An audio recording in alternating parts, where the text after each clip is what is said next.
Good morning to all. இப்போ இன்றைக்கி வந்து நம்ம ஸ்டடி டிப்ஸ் ஃபார் பிஜிடிஆர்பி ஒரு 10 ஸ்டெப்ஸ் வந்து நான் உங்களுக்கு இதில் சொல்ல போகிறேன்.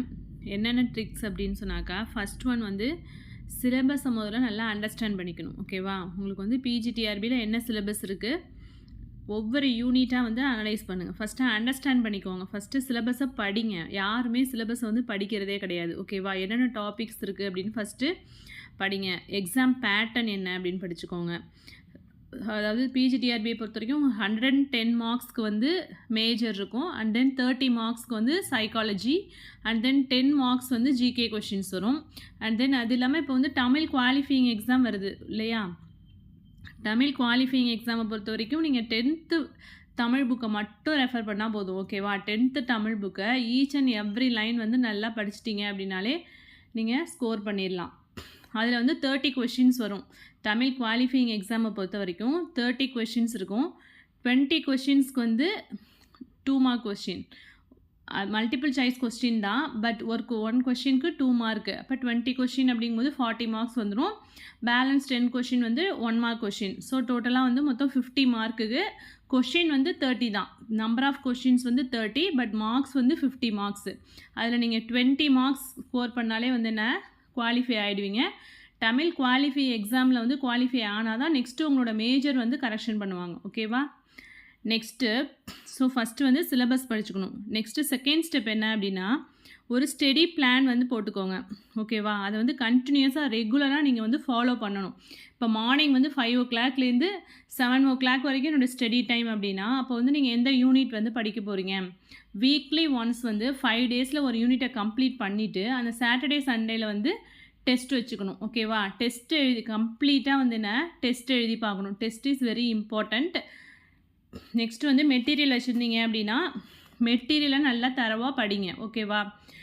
மெட்டீரியலை படித்து முடிச்சதுக்கப்புறம் உங்களுக்கு டைம் இருந்தது அப்படின்னா நீங்கள் புக்கை வந்து ரெஃபர் பண்ணலாம். ஓகேவா? ஸோ இப்போ நிறைய பேர் வந்து லெக்சரர்ஸாக இருக்கீங்க, ஒர்க் பண்ணிகிட்டு இருக்கீங்க காலேஜில், அப்படிங்கும்போது உங்களுக்கு லைப்ரரியில் வந்து புக்ஸ் அவைலபிளாக இருக்கும். ஸோ ஈஸியாக புக் வந்து ரெஃபர் பண்ணலாம். ஸோ உங்களுக்கு வந்து இப்போ ஹோம் மேக்கராக இருக்கேன் நீங்கள்லாம் கவலைப்பட வேண்டியதில்லை. ஸ்டடி இப்போ தான் படிச்சுட்ருக்கேன் காலேஜில் அப்படின்னா அந்த ஸ்டூடெண்ட்ஸ்க்குமே புக் உங்களுக்கு அவைலபிளாக இருக்கும். பட் உங்களுக்கு வந்து நான் வந்து நடத்தியிருக்கேன் இல்லையா சிலபஸ், ஆல்ரெடி யூடியூப்பில் வந்து 6 யூனிட்ஸ் வந்து பிஜிடிஆர்பி மேக்ஸ்க்கு வந்து கவர் பண்ணியிருக்கோம். நீங்கள் அதை படித்தாலே போதும். அதுக்கப்புறம் நம்ம வந்து டெஸ்ட்டு கண்டக்ட் பண்ணுவோம். அந்த டெஸ்ட்டெல்லாம் வந்து கரெக்டாக ஃபாலோ பண்ணிங்க அப்படின்னாலே, நான் சொல்கிற இந்த 10 ஸ்டெப்ஸை ஃபாலோ பண்ணிங்கனாலே நீங்கள் ஈஸியாக அச்சீவ் பண்ணலாம். ஓகேவா? ஸோ செகண்ட் ஒன் வந்து ஸ்டடி பிளான் போட்டு படிக்கணும்.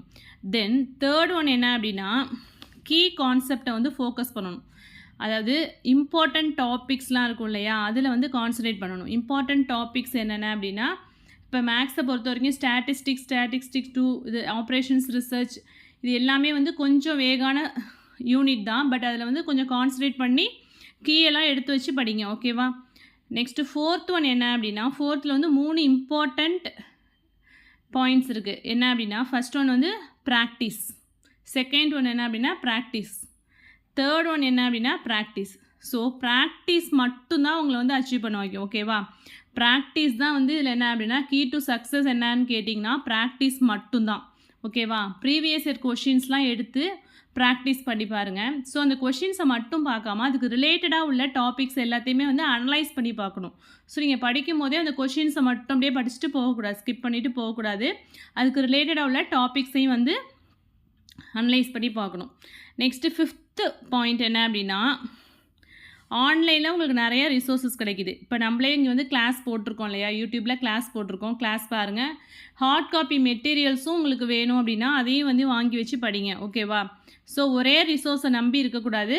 ரிசோர்ஸ் நிறையா புக்ஸ் கிடச்சிது அப்படின்னா புக்ஸையும் ரெஃபர் பண்ணலாம். ஓகேவா?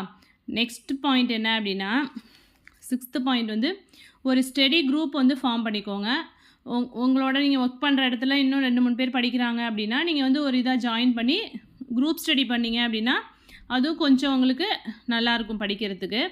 நெக்ஸ்ட்டு வந்து 7th பாயிண்ட் என்ன அப்படின்னு சொன்னாக்க, டெஸ்ட்டு நிறையா எழுதி பாருங்கள். ஓகேவா? அப்போ தான் உங்களோட வீக்னஸ் என்ன அப்படிங்கிறது தெரியும். டெஸ்ட்டு எழுதும் போது தான் உங்களோட வீக்னஸ் என்ன அப்படிங்கிறது உங்களுக்கு தெரியும்.